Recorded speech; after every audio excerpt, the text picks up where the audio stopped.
कर्ण की कथा का और अधिक विस्तार। कर्ण का जीवन न केवल संघर्षों और युद्धों से भरा था, बल्कि उसकी आंतरिक दुनिया में एक गहरी पीड़ा और असमंजस की कहानी भी छिपी हुई थी। उसकी यात्रा न केवल बाहरी रूप से कठिन थी, बल्कि भीतर से भी वह हमेशा अपने अस्तित्व, पहचान और धर्म को लेकर उलझा हुआ था। कर्ण की कथा में अदृश्य बलिदान, अपमान, निष्ठा और अज्ञात रिश्तों की गहरी परतें हैं, जिन्हें समझे बिना हम उसकी पूरी कहानी को नहीं जान सकते। कर्ण का जन्म और कुंती की पीड़ा। कर्ण का जन्म एक विशेष स्थिति में हुआ था। कुंती, जो उस समय एक किशोरी थी, ने कभी सोचा नहीं था कि उन्हें इस कष्टदायक स्थिति से गुजरना पड़ेगा। कांति ने सूर्य देवता से अपने वचन के अनुसार एक पुत्र को जन्म दिया, लेकिन जब उन्होंने देखा कि यह बच्चा एक ब्राह्मण के रूप में नहीं, बल्कि एक सूर्यपुत्र के रूप में पैदा हुआ था, तो वह डर गईं। कुंती जानती थी कि इस बच्चे को स्वीकार नहीं किया जाएगा और उसे समाज की निंदा का सामना करना पड़ेगा। उस समय के सामाजिक ढांचे में अविवाहित महिलाओं द्वारा जन्मी संतान को बहुत ही अपमानजनक दृष्टि से देखा जाता था। इस कारण कुंती ने अपने दिल को बहुत कठिनाई से संभालते हुए कर्ण को नदी में बहा दिया। कर्ण के सिर पर एक ताम्र का कवच और कान में कुंडल थे, जो उसे सूर्य देवता ने दिया था ताकि उसे किसी भी चोट से बचाया जा सके। कुंती दिल में दर्द के साथ, तारांकन तारांकन, क्या मैं सचमुच इस बच्चे को दुनिया से छिपा सकती हूँ? लेकिन मुझे कोई विकल्प नहीं दिखता। समाज में उसका भविष्य क्या होगा जब वह मेरी संतान है? कर्ण का जीवन बचा, लेकिन ये हमेशा अपमान और अस्वीकृति का बोझ लेकर आया। वह न तो अपनी असली माता पिता के बारे में जानता था और न ही वह कभी अपने अस्तित्व को पूरी तरह से समझ पाया। कर्ण का पालन पोषण और आचार्य परशुराम। कर्ण का पालन पोषण पहले एक छोटे से गांव में हुआ, लेकिन वह हमेशा अपनी पहचान और उद्देश्य को लेकर उलझन में रहता था।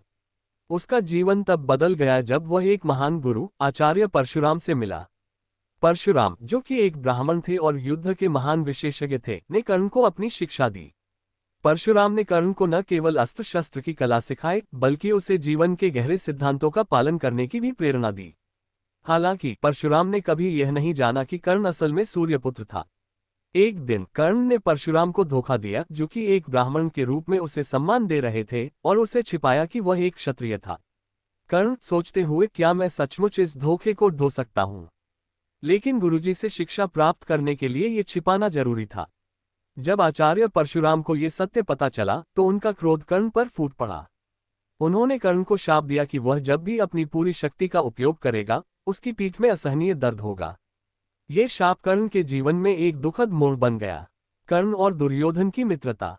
कर्ण की जीवन यात्रा का सबसे अहम मोड़ तब आया जब उसने दुर्योधन से मित्रता की। दुर्योधन, जो कौरवों के सबसे बड़े पुत्र थे, ने कर्ण को पहली बार एक सच्चे दोस्त के रूप में अपनाया। दुर्योधन ने कर्ण को अपने साथियों के बीच सबसे ऊंचा स्थान दिया। यह उस समय के लिए असामान्य था, क्योंकि कर्ण को हमेशा उसकी जाति और उसके जन्म के कारण उपेक्षित किया गया था। दुर्योधन कर्ण से, कर्ण, तुम मेरे सबसे सच्चे मित्र हो। हम दोनों मिलकर दुनिया को दिखा देंगे कि हमें किसी से भी कम नहीं समझा जा सकता। कर्ण भावुक होकर, दुर्योधन, तुमने मुझे वह सम्मान दिया है जिसकी मैंने कभी कल्पना नहीं की थी। मैं तुम्हारे साथ हर कदम पर खड़ा रहूंगा। कर्ण और दुर्योधन की मित्रता में एक गहरी निष्ठा और विश्वास था। कर्ण ने कभी अपनी मित्रता को तोड़ा नहीं और हर कठिनाई में दुर्योधन का साथ दिया। कर्ण की वीरता और युद्ध। कर्ण का नाम महाभारत के युद्ध में हमेशा याद किया जाएगा। वह एक महान धनुर्धर था, जिसकी शक्ति और वीरता का कोई मुकाबला नहीं था। लेकिन कर्ण का जीवन युद्ध से कहीं अधिक था। युद्ध में उसकी भागीदारी हमेशा उसके भीतर के द्वंद्व को उजागर करती थी। वह एक तरफ दुर्योधन के लिए लड़ रहा था और दूसरी ओर वह अपने असली परिवार पांडवों के खिलाफ था। कर्ण युद्ध में सोचते हुए, ये युद्ध केवल युद्ध नहीं है, यह मेरी आत्मा की लड़ाई है। क्या मैं अपने असली परिवार से लड़ रहा हूँ? क्या मैं अपनी पहचान को नकार सकता हूँ? कर्ण के लिए युद्ध का प्रत्येक दिन एक नया संघर्ष था, क्योंकि उसे यह महसूस होता था कि वह हर दिन अपनी पहचान और नैतिकता से समझौता कर रहा था। लेकिन उसके अंदर जो निष्ठा थी, वह उसे कभी भी किसी के खिलाफ लड़ा सकती थी। उसने न केवल दुर्योधन के लिए, बल्कि अपने सम्मान के लिए भी युद्ध लड़ा। कर्ण की मृत्यु। महाभारत के युद्ध के अंतिम दिन कर्ण और अर्जुन के बीच एक निर्णायक युद्ध हुआ। कर्ण, जो पहले से ही घायल था, अपने रथ में फंसा हुआ था। वह बिना कवच के था और उसे पूरी तरह से असहाय बना दिया गया था। अर्जुन ने कर्ण को मारने से पहले एक पल के लिए उसके जीवन और उसके वीरता की सराहना की। कर्ण अर्जुन से, अर्जुन, तुम एक महान योद्धा हो।